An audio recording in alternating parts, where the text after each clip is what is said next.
আসসালামু আলাইকুম রহমতুল্লাহ।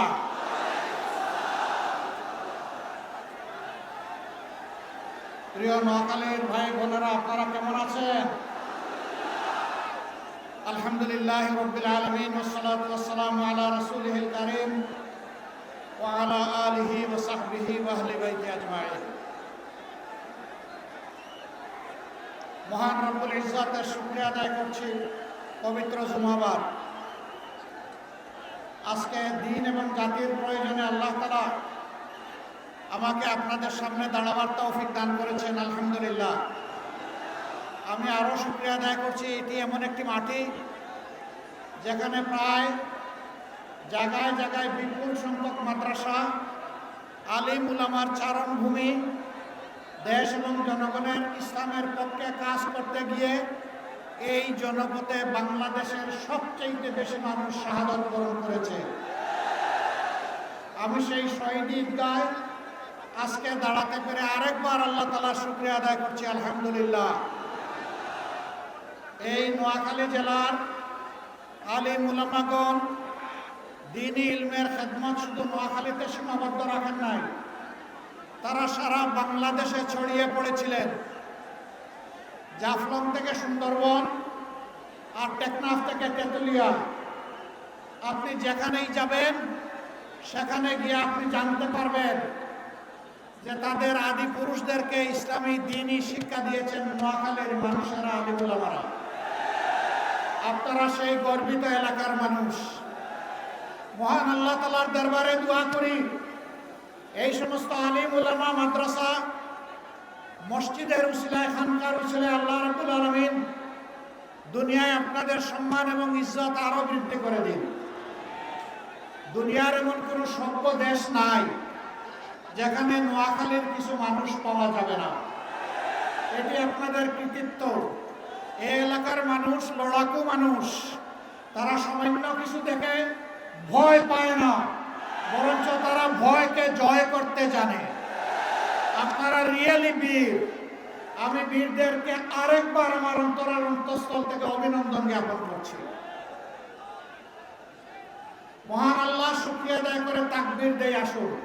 লিল্লাহি তাকবীর, লিল্লাহি তাকবীর।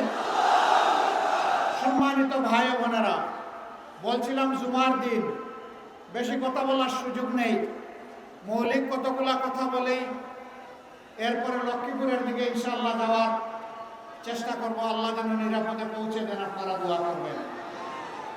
এই ৫৬,০০০ বর্গমাইলের প্রতি ইঞ্চি মাটিকে আমরা ভালোবাসি। ১৮ কোটি মানুষের প্রত্যেককে আমরা ভালোবাসি। সম্মানিত নোয়াখালীবাসী,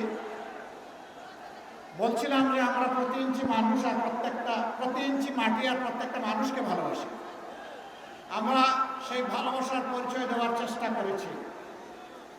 ১৫.৫ বছরের চরম নির্যাতিত একটা দল, যেই দলের ১১ জন সিনিয়র নেতাকে ১-২ করে খুন করা হয়েছে ঠান্ডা মাথায়, যে দলের অফিসগুলা সারা সময়টা জুড়ে বন্ধ ছিল। এমনকি এই নোয়াখালীতে ওই কঠিন সময়ে ১৫ সালে আমি একবার এসেছিলাম। আমার ২ ঘন্টার মিটিং ৫৭ মিনিটে আমাকে শেষ করতে হয়েছিল। কারণ কি আপনারা সব বুঝেন, আমি আর বলতে যাচ্ছি না। সম্মানিত ভাই বোনেরা, এরকম একটা অবস্থা পাড়ি দিয়ে আমরা যখন ৫ তারিখ ১০০০ কর্মীকে হারিয়ে, হাজার হাজার কর্মীর মৃত্যুবরণ করার বিনিময়ে, হাজার হাজার লক্ষ লক্ষ জুলাই যোদ্ধার ত্যাগের বিনিময়ে আমরা যখন ৫ তারিখ পেয়ে গেলাম, তখন আমরা উচ্ছ্বাস করি নাই, মিছিল করি নাই, স্লোগান তুলি নাই। আমরা শেষ দায় পড়েছি আল্লাহর দরবারে শুকরিয়া আদায় করি। এটাই মুমিনের দায়িত্ব, এটাই দেশপ্রেমিক মানুষের দায়িত্ব। আপনারা জানেন সবগুলো অফিস বন্ধ, আমাদের নিবন্ধন নাই, প্রতীক কেড়ে নিছে, শেষ পর্যন্ত দিশাহারা হয়ে আমাদেরকে নিষিদ্ধ করে দিয়েছে। এটা আর কোনো দলের প্রতি হয় নাই, অন্য কোনো দলের নিবন্ধন বাতিল হয় নাই, প্রতীক কেড়ে নেয় নাই, নিষিদ্ধ ঘোষণা করে নাই, অন্য কোনো দলের নেতাদের বাড়িঘর বোল্ডোজার দিয়ে ভেঙে দেওয়া হয় না। এই সব আঘাতগুলো ইসলামী ছাত্র সংস্থার উপর। দোষ কি? দোষ কি আল্লাহ তাআলা জানিয়ে দিয়েছেন, ওমা নাকামু মিনহুম ইল্লা ইউমিনু বিল্লাহিল আজিজিল হামিদ। এদের দোষ হলো এরা আল্লাহর উপর ঈমান এনেছে, আর এরা বলেছে পরম পরাক্রমশালী আল্লাহ ছাড়া কারো কর্তৃত্ব মানি না। এরা বলেছে যেহেতু আল্লাহই আমাদেরকে সৃষ্টি করেছেন, তিনি আমাদের রব, কাজেই সমস্ত তারিফ প্রশংসা হবে আল্লাহ তাআলার। বন্ধুগণ, কি হলো? 5 তারিখের আল্লাহ তাআলার দেওয়া এই নিয়ামত, এই নাজাত, এই মুক্তির পর আমরা এই মজলুম দলটি প্রথমেই জানিয়ে দিলাম আমরা কারো উপর থেকে কোনো প্রতিশোধ নেব না। আমরা আমাদের কথা আলহামদুলিল্লাহ রক্ষা করেছি। আমরা আর্থিকভাবে দারুণ ক্ষতিগ্রস্ত হয়েছি, কিন্তু আমরা আমাদের সমস্ত সহকর্মী শুভাকাঙ্ক্ষীদেরকে অনুরোধ করেছি যে আপনার টাকা চুরি করে নিয়ে গেছে, ওর সম্পদের দিকেও আপনি হাত বাড়াবেন না। আমরা চাঁদাবাজি করি নাই, আপনারা সাক্ষী। আমরা বলেছিলাম আমাদেরকে মামলা হামলা করে নাজেহাল করা হয়েছে, খুন করা হয়েছে, গুম করা হয়েছে। আমরা এই ধরনের মিথ্যা মামলা দিয়ে কাউকে হয়রানি করব না, কোনো মামলা বাণিজ্য করব না। আপনারা সাক্ষী, আমরা মামলা বাণিজ্য করি নাই। আমরা কি কথা আপনাদের সাথে দেশবাসীর কাছে যে ওয়াদা করেছিলাম তা রাখতে পেরেছি? আলহামদুলিল্লাহ। আমাদের সহকর্মীরা দেশকে ভালোবাসে, এই জন্যই কোনো মানুষের প্রতি তাদের দ্বারা হয় নাই, আগামীতেও হবে না ইনশাআল্লাহ। কিন্তু আফসোস, আমরা অনেকেই মজলুম ছিলাম, শুধু জামাতে ইসলামী না, জাতীয়তাবাদী দল, আলিম উলামা, অন্যান্য দল যারাই সরকারের বিপক্ষে ছিলেন তারাই মজলুম হয়েছে। কাউকে খুন করা হয়েছে, কাউকে গুম করা হয়েছে, কাউকে আয়না করে ঢুকিয়ে দেওয়া হয়েছে, কারো ব্যবসা প্রতিষ্ঠান লুটপাট করা হয়েছে, কাউকে মামলা দিয়ে দফায় দফায় জেলে পাঠানো হয়েছে। আমরা আশা করেছিলাম যেমনটা দেশকে ভালোবাসে আমরা দায়িত্ব নিয়েছি, আমরা পাহারা দেওয়া শুরু করেছিলাম বিভিন্ন ধর্মীয় প্রতিষ্ঠান, যে সমস্ত ঝুঁকিপূর্ণ স্থাপনা, সরকারি স্থাপনা, মানুষের বাড়িঘর, সবাই মিলে আমরা এই কাজটা করব দেশকে ভালোবাসি। কেউ কেউ করতে পারেন না, এটা তাদের ব্যাপার। যারা দেশকে ভালোবাসার প্রমাণ দিতে পেরেছেন, ইনশাআল্লাহ আগামী তাদের হাতে যদি দেশ আসে তাহলে ভালোবাসার একটা দেশ তৈরি করা সম্ভব। কিন্তু যারা ধৈর্য ধরতে পারেন নাই, বিভিন্ন অপকর্মে জড়িয়ে পড়েছেন, আল্লাহর কসম, ক্ষমতায় যাওয়ার আগে দেশের জনগণ যাদের হাতে নিরাপদ নয়, ক্ষমতায় যাওয়ার পরে আরো বেশি ঝুঁকিপূর্ণ হয়ে পড়বে জনগণের। মানুষ বুঝতে পেরেছে, তাই সারা বাংলায় এখন বাঁধ ভাঙ্গা জোয়ার শুরু হয়েছে ন্যায় এবং ইনসাফের পক্ষে। শুধু নোয়াখালী না, আপনারা মনে করতে পারেন এটা বোধহয় শুধু নোয়াখালীতে না, সারা বাংলায় জনগণ দেখতে পাচ্ছে, আমরা যেখানে যাচ্ছি সেখানে মানুষের ভালোবাসা দেখতে পাচ্ছি। বিশেষ করে জুলাই যুদ্ধ যারা করেছে সেই যুব সমাজ, আলহামদুলিল্লাহ আজকে তারা মুখিয়ে আছে নতুন একটি বাংলাদেশ 13 তারিখ থেকে দেখার জন্য। আজ যুবকরা সিদ্ধান্ত নিয়ে ফেলেছে তারা কি আধিপত্যবাদের যারা দূষণ তাদের পক্ষ নেবে, নাকি আধিপত্যবাদের বিরুদ্ধে যারা মাথা উঁচু করে দাঁড়িয়ে আছে, মুখ ফুলিয়ে দাঁড়িয়ে আছে তাদের পক্ষ নেবে। তারা সিদ্ধান্ত নিয়ে ফেলেছে। তারা বুঝতে পেরেছে জুলাইয়ের যে চেতনা, যে আকাঙ্ক্ষা, এটা কাদের দ্বারা বাস্তবায়ন হবে তারা বুঝতে পেরেছে। তাদের বুঝ একদম স্পষ্ট। মায়েরা বুঝতে পেরেছেন, বোনেরা, মেয়েরা বুঝতে পেরেছেন তাদের জীবন, ইজ্জত, সম্পদ কার কাছে নিরাপদ। এই জন্য তারাও সিদ্ধান্ত নিয়ে ফেলেছেন। একজন যুবতী বোন পোশাকে আসক্তে তার মতো, তাকে সাংবাদিক বন্ধু জিজ্ঞেস করেছে, আপনি আগামীর ক্ষমতায় কাকে বাংলাদেশে দেখতে চান? আমরা ক্ষমতা বলি না, আমরা অন্য কিছু বলি, কিন্তু সাংবাদিক তার মতো প্রশ্ন করেছে। তিনি বলেছেন আগামী ক্ষমতায় আমরা জামাতকে দেখতে চাই।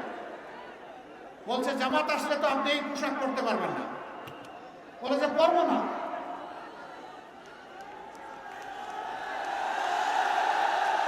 এরপরে যখন বলেছে হ্যাঁ যুবকদের একজন আইডল এসেছে, আমরা তাকে অভিনন্দন জানাই। ডাকসুর বিপি সাদেক কায়েম। ওই দেখেন বলছিলাম না যে যুবকরা সিদ্ধান্ত নিয়ে ফেলেছে, সেই ডাকসু থেকে সিদ্ধান্ত নেওয়া শুরু হয়েছে আর জকসুতে গিয়ে আপাতত থেমেছে। এবং সারা বাংলাদেশে একই চিত্র হবে ইনশাআল্লাহ। যা হয়েছে 5টি ছাত্র সংসদ নির্বাচনে, আল্লাহর মেহরবানিতে তাই হবে আগামী 12 তারিখে ইনশাআল্লাহ। প্রিয় দেশবাসী, এরপরে মন্ত্রীকে জিজ্ঞেস করা হয়েছে জামাতের কোন কাজ আপনার ভালো লাগে, বলে যে সারা জামাতটাই আমার ভালো। কেন আপনি জামাতকে সমর্থন করেন? বলে যে আমি বিশ্বাস করি জামাত আসলেই দেশটা ঠিক হবে। এত বড় প্রত্যাশা, আমাদেরকে এইভাবে সম্মানিত করা, আমরা মাদেরকে, বোনদেরকে, জায়াদেরকে আমরা কথা দিচ্ছি, আল্লাহ তাআলা যদি আমাদের হাতেই দেশ সেবার দায়িত্ব আপনাদের ভোটের মাধ্যমে, ভালোবাসার মাধ্যমে তুলে দেন, আমরা ইনশাআল্লাহ আমাদের সকল যোগ্যতা উজাড় করে আমরা আপনাদের আস্থার প্রতিদান দেব ইনশাআল্লাহ। আমাদের মায়েরা ঘরে, চলাচলে এবং কর্মস্থলে এই 3 জায়গায় শতভাগ নিরাপত্তা এবং সম্মান সেদিন উপভোগ করবেন ইনশাআল্লাহ। আমরা বদ্ধপরিকর। যুবক বন্ধুরা, আমরা তোমাদের হাতে বেকার ভাতা তুলে দিতে চাই না। তোমরা কি বেকার ভাতা চাও? তোমরা দেশ গড়তে চাও? তৈরি হয়ে যাও, এই দেশ তোমাদের হাতে তুলে দেব ইনশাআল্লাহ। 11 দলের প্রার্থীদের মধ্যে ম্যাক্সিমামের বয়স হচ্ছে 45-এর নিচে। এটা কি বার্তা দিচ্ছে জাতিকে? বার্তা দিচ্ছে আগামীর বাংলাদেশ যুব সমাজের বাংলাদেশ। তোমরা থাকবো প্লেনের ককপিটে, বাংলাদেশ নামক যে প্লেন, আর আমরা থাকবো ইনশাআল্লাহ প্যাসেঞ্জারদের সিটে বসে থাকবো আমরা। সেই প্লেনটি চালিয়ে জাতিকে নিয়ে তোমরা সামনের দিকে উড়াল দিবা, এগিয়ে যাবা, জান দিবা তোমরা। আমরা সেই হাতগুলা তোমাদের গড়ে দিতে চাই, বেকারের হাত নয়, দেশ গড়ার কারিগরের হাত ইনশাআল্লাহ। আমরা সেই হাত গড়ে দিয়ে তোমাদেরকে সম্মানিত করতে চাই, আমরা সম্মানিত হতে চাই। সেদিন প্রত্যেকটা যুবক যুবতী বলবে আমি বাংলাদেশ, আমাকে দেখে নাও বাংলাদেশটা কেমন। আমরা সেই দেশ করতে চাই। আপনারা সবাই প্রস্তুত? যুবকরা প্রস্তুত?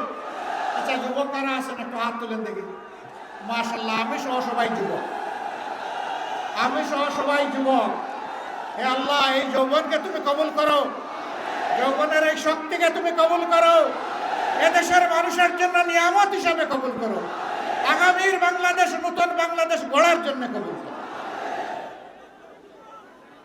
প্রিয় বন্ধুগণ, এই নোয়াখালী জেলা পূর্ব পাকিস্তান আমলে যখন 19টা জেলা ছিল, তখন এটা একটা গুরুত্বপূর্ণ জেলা ছিল। এই জেলার অনেকগুলা ন্যায্য দাবি আছে। আমি সেই দাবিগুলো এখানে পেয়েছি। এরকম 6টা দাবির কথা আমার সামনে উত্থাপন করা হয়েছে। নোয়াখালী বিভাগ চাই, মাশাআল্লাহ, ভেরি ওয়ার্ম রেসপন্স। নোয়াখালীতে সিটি কর্পোরেশন চাই, নোয়াখালী শহরকে সিটি কর্পোরেশন চাই। তারপরে হাতিয়া, কোম্পানিগঞ্জ, সুবর্ণচর নদী ভাঙ্গন রোধে কার্যকর পদক্ষেপ চাই। এরপরে কোম্পানিগঞ্জ ছোট ফেনী নদীতে ক্লোজার নির্মাণ চাই। এরপরে বলা হয়েছে সোনাপুর থেকে হাতিয়া চেয়ারম্যান ঘাট পর্যন্ত রেল লাইন সম্প্রসারণ চাই। এরপরে বলা হয়েছে সুবর্ণচরে একটা পৌরসভা চাই। সুবর্ণচর এইটাকে হাতিয়ার না ওই দিকের যেটা আমি যেটাতে গিয়েছিলাম সেইটা না অন্যটা? হ্যাঁ, আমি যেখানে গিয়েছিলাম, হ্যাঁ, আমি একজন দুঃখিনী মায়ের দরবারে পৌঁছার চেষ্টা করেছিলাম, যাকে হায়ানারা কষ্ট দিয়েছিল একটা সিম্বলে 18 সালে ভোট দেওয়ার কারণে। ওই মায়ের সম্মানে সেখানে আমরা নির্বাচিত হলে পৌরসভা করবো ইনশাআল্লাহ, ওই মাকে সম্মানিত করার জন্য ইনশাআল্লাহ তাআলা আজিম। আপনাদের এই 6টা দাবি আমি বুঝতে পারলাম যে নোয়াখালীবাসীর প্রাণের দাবি। দোয়া করবেন, কথা দিচ্ছি আপনাদের সাথে বেইনসাফি করা হবে না ইনশাআল্লাহ। ইনসাফের মানদণ্ডে দাঁড়িয়ে অবশ্যই আপনাদের দাবিগুলো পর্যায়ক্রমে ইনশাআল্লাহ আমরা বাস্তবায়ন করব। আমরা সব দাবি কবুল করে নিলাম ইনশাআল্লাহ। আল্লাহ তাআলা আমাদেরকে এই অঙ্গীকার পূরণের জন্য বিশেষভাবে যেন সাহায্য করে। প্রিয় নোয়াখালীবাসী, আমরা একটা দুর্নীতিমুক্ত, চাঁদাবাজ মুক্ত, দুঃশাসন মুক্ত বাংলাদেশ চাই। আমরা চাই না 15.5 বছরের সেই দুঃশাসন আবার বাংলাদেশে ফিরে আসুক। যদি আমরা না চাই তাহলে 12 তারিখ দুটা ভোট। প্রথম ভোটটা হবে ইনশাআল্লাহ সংস্কারের পক্ষে হা ভোট। প্রথম ভোটটা কি ভোট হবে? হা মানে আজাদি, না মানে গুলামি। আজাদি না গুলামি, আজাদি না গুলামি। সম্মানিত ভাইয়েরা, এরপরে যা স্পষ্টভাবে বলতে চাই, ইনসাফের প্রতীক দাঁড়িপাল্লার সাথে আরো 10টা প্রতীক যুক্ত হয়েছে। এই 10-11 প্রতীক যাকে যেখানে যেটা দেওয়া হবে ধরে নিতে হবে যে তার মাঝে 11টা আছে। আমরা সবাই মিলেমিশে এক মায়ের সন্তানের মতো কাজ করবো ইনশাআল্লাহ। আমি জানি বিশেষ করে আমার সংগঠনের ভাইদের বোনদের কিছু কষ্ট, কিছু অভিমান আছে। আমি আজকে হাত পেতে সেই কষ্টগুলো তুলে নিয়ে যেতে এসেছি। আপনারা কি আমাকে সেই কষ্টগুলো আমার হাতে তুলে দেবেন? এটা নিয়ে নেন।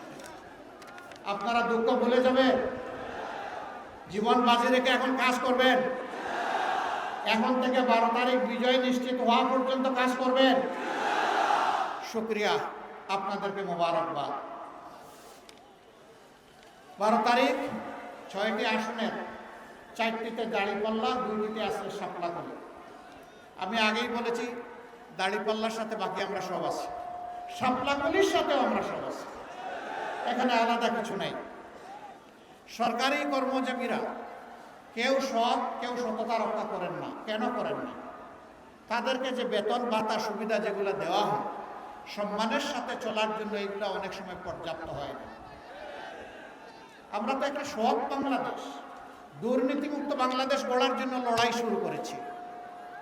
আমরা সরকারি কর্মচারীদের ন্যায়সঙ্গত বিষয়টা দরদের সাথে, সম্মানের সাথে বিবেচনায় নিয়ে পে কমিশনকে বলবো যে যথাযথ রিকমেন্ডেশন আপনারা আমাদের কাছে দিন, যাতে একজন মানুষ সরকারি চাকরি করার পরে দ্বিতীয় কোনো রুজির সন্ধান তাকে করতে না হয়, আর টেবিলের নিচে যেন হাত ঢুকাইতে না হয়।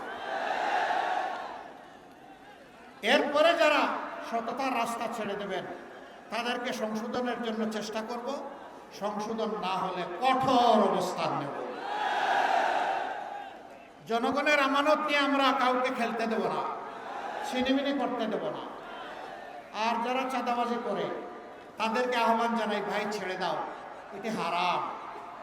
হারাম পেটে ঢুকাইও না, নিজের পরিবারকে খাওয়াইও না। এই দিয়ে বাচ্চা কাচ্চার মুখে খাবার তুলে দিও না। ওই বাচ্চা কাচ্চা পরে তোমার প্রতি বিদ্রোহী হয়ে তোমাকেই নির্যাতন করবে। এই কাজ করতে যেও না, ছেড়ে দাও। যদি তোমার সম্পদের অভাব হয়, আল্লাহ আমাদেরকে যা সীমিত সম্পদ দিয়েছেন তাই মিলেমিশে ভাগ করে খাবো, তবুও ছেড়ে দাও। তোমরা যদি ছেড়ে দাও তোমাদেরকে সম্মানিত করা হবে, তোমাদেরকে শিক্ষা এবং প্রশিক্ষণ দেওয়া হবে, তোমাদের হাতেও তোমাদের মর্যাদার কাজ তুলে দেওয়া হবে ইনশাআল্লাহ। এখন মুখ লুকিয়ে চলো, তখন বুক ফুলিয়ে চলবা, বলবা আমি বাংলাদেশ, আমি বদলে গেছি, আমি নূতন বাংলাদেশ। তখন তোমরা সেটা বলতে পারবা। কিন্তু এরপরে যদি আমাদের বিনয়ী অনুরোধ কেউ রক্ষা না করে, তাহলে আমাদের সেদিন গরম মূর্তি তারা দেখতে বাধ্য হবে। কাউকে আমরা ছেড়ে দেব না। ফুটপাতের একজন ক্ষুদ্র দোকানদার থেকে শুরু করে শিল্পপতি পর্যন্ত সবার রাতের ঘুম ওরা হারাম করে দেয়। এরকম যারা তখনও কন্টিনিউ করবে তাদের ঘুমও হারাম করে দেওয়া হবে। এইখানে কথা আর আমি এখন বাড়াচ্ছি না, আমি বিদায় নিতে চাই। সবাইকে ধন্যবাদ। আসুন আমরা বিদায় নেই, মহান আল্লাহ শুকরিয়া আদায় করে। লিল্লাহি তাকবীর, লিল্লাহি তাকবীর। ইনকিলাব, ইনকিলাব, ইনকিলাব, ইনকিলাব, ইনকিলাব জিন্দাবাদ। আসসালামু আলাইকুম। আলাইকুম রহমতুল্লাহ।